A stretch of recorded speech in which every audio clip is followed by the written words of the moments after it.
Pédadoc, c'est une ASBL qui est née il y a environ 7 ans, qui est située à Franc-Ouarez, donc tout près de Namur, et qui a pour objectif d'aider les enfants, les ados, les personnes âgées, les personnes en situation de handicap à se reconnecter à la réalité par le biais des chiens.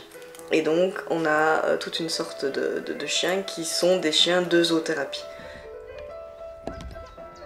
On pratique la zoothérapie avec les enfants parce qu'en fait c'est un public qui est très réceptif. Beaucoup d'enfants aiment les chiens et voudraient avoir des chiens à la maison.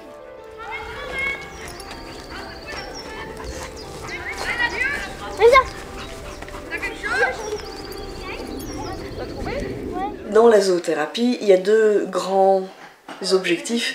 Il y a celui de soigner par le chien et il y a celui d'amuser ou d'apaiser par le chien. Et donc on a une zoothérapie plus récréationnelle ou une zoothérapie plus du type coaching, où là on se fixe un objectif qui est très clair et on se donne les moyens de l'atteindre. Et en fait dans les stages qu'on propose avec les enfants, on mélange les deux. Donc il y a des parties qui sont vraiment récréationnelles, où ils s'amusent à partir du chien, où ils se détendent, où ils apprennent des choses sur le chien mais de manière beaucoup plus ludique. Et puis il y a la partie où ils travaillent sur eux, où ils font de l'obéissance, où ils font des défis, où ils apprennent à prendre leur place. Un qui sera au poste des caca, un qui sera au poste des caca, et un qui sera au poste des croquettes et un qui sera au poste de l'eau. D'accord? Pendant ce temps-là, il y en a un autre qui va avec le chien promener pour pas devoir faire le chenil quand le chien est dans le chenil, sinon c'est un peu compliqué, d'accord? Et donc comme vous êtes 6, on va faire 6 chenils et vous passez tous à tous les postes. Opération crotte.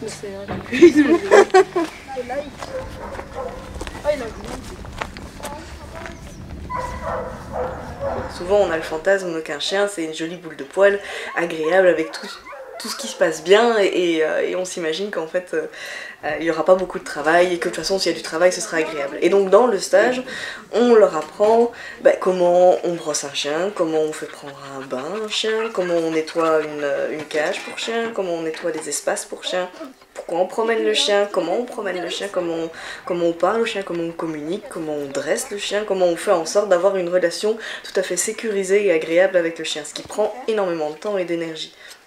Mais comme c'est présenté d'une manière ludique, les enfants adorent ça, forcément.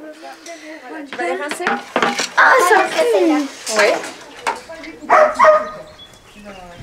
Moon, il a déjà fini. On pourrait pas comme ça, mais regarde. Quand elle veut, elle saute, elle fait un bond. Ouais, mais souvent... L'une des activités que les enfants préfèrent, ce sont les parcours d'obstacles. Parce qu'en fait, l'obstacle est très symbolique. Quand un enfant doit faire sauter un chien sur un obstacle, il doit faire en sorte que le chien ait envie de sauter sur l'obstacle et qu'il soit suffisamment cadré pour ne pas dévier et pour ne pas faire des bêtises. Et donc c'est très intéressant de mélanger et les félicitations et le cadrage. Et finalement, c'est pas que par rapport à l'obstacle, c'est par rapport au monde du chien que ça fonctionne comme ça. Et même finalement au monde des enfants. Allez, allez, allez! Guide-la, guide-la, guide-la, guide-la!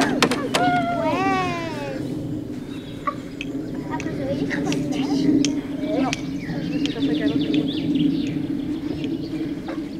Ok, vas-y. Allez, la laisse pas faire. Continue. À partir du moment où l'obstacle devient la chose la plus importante, à ce moment-là, et qu'on se donne tous les moyens possibles et imaginables pour réussir à faire sauter l'obstacle, on a une fierté, et ça se voit sur le visage des enfants, ils sont tout fiers d'eux, tout contents d'arriver vraiment à avoir un contact en fait, parce que tout ça, le but de tout ça, c'est pas de faire sauter des barres ou de faire passer sur des ponts, à la limite c'est pas très important, c'est le fait que en faisant sauter des barres et en passant sur des ponts, il y a un contact qui se crée, il y a une confiance mutuelle qui se crée et on se pousse l'un l'autre pour aller plus loin. C'est ça qui est intéressant. Ça c'est parfait.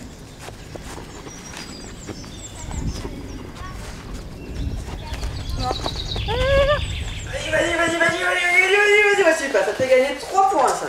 3 souvenirs. Et alors, maintenant, tu gardes un pied... Avec le chien, si on prend pas sa place, Mais le chien, il va pas être aussi respectueux que si on prend sa place. Prendre sa place, ça veut dire prendre sa place dans l'espace. Le chien est toujours à gauche, par exemple.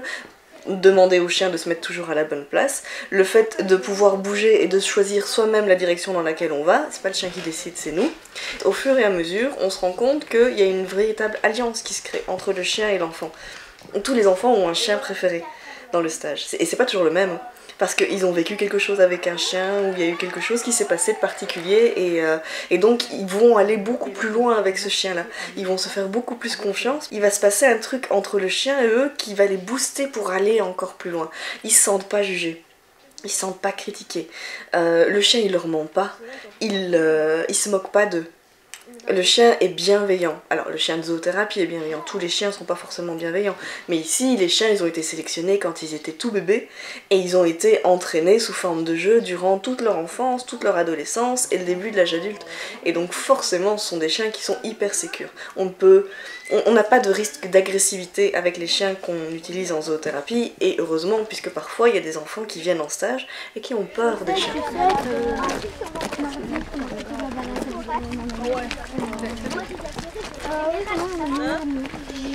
Et là, on peut se mettre que tu te mettes dans le fond, comme ça, il y en a un devant. Il n'y a pas de devant la caméra. Il n'y a pas On a la chance d'être juste à côté du parcours Vita. Donc c'est un parcours qui fait tout un cercle, qui fait environ 3-4 km. Ça mélange le fait de se balader avec le chien, de marcher, de discuter ensemble, de profiter de la nature, parce qu'on est en pleine nature ici, et que les enfants adorent ça. Et aussi le fait de faire des petits défis qui là sont proposés par le parcours. Donc par exemple, il y a des petits rondins de bois que les enfants vont sauter. Les enfants doivent faire en sorte d'attirer le chien pour qu'il ait envie de rester avec eux et pas qu'il passe son temps à aller renifler la moindre herbe.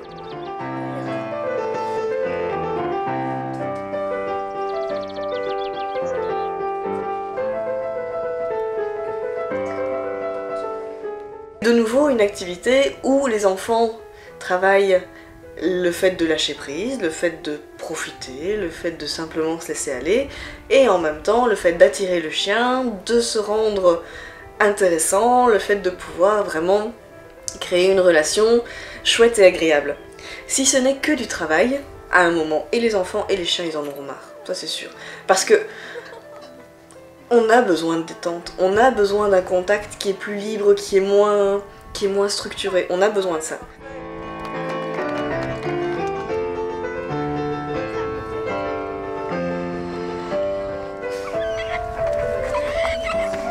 Super, bravo!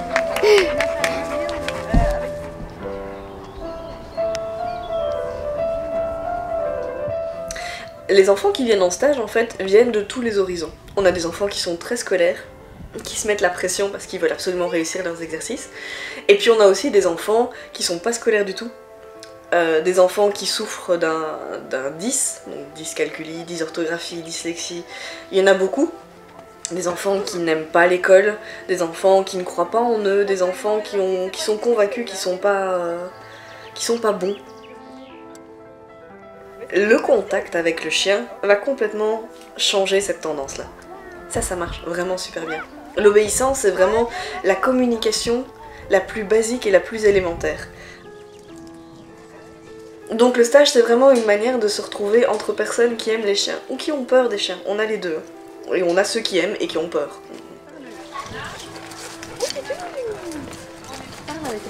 Alors, vous reculez.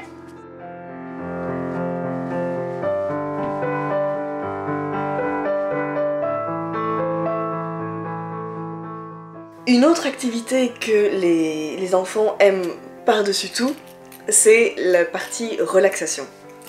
On leur fait écouter de la musique et on les laisse se coucher dans un endroit où les chiens vont se coucher avec eux.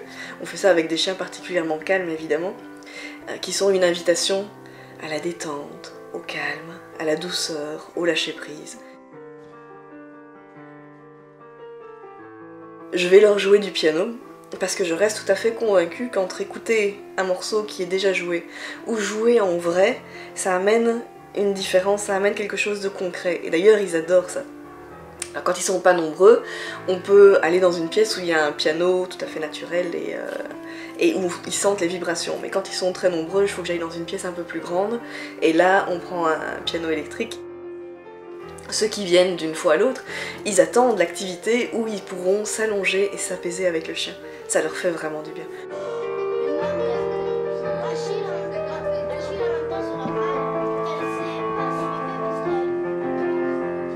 Au fur et à mesure des jours qui vont passer, ils vont vraiment créer une alliance avec les chiens et entre eux. Et c'est généralement des amitiés qui durent au-delà, quoi.